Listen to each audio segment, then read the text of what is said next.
sam umislila, Lori, ova poruka šta li je značila?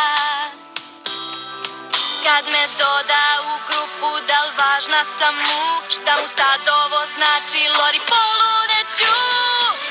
Mora da voli tebe svu i tvoju muziku, jer nisu lajkovi izlivi nežnosti.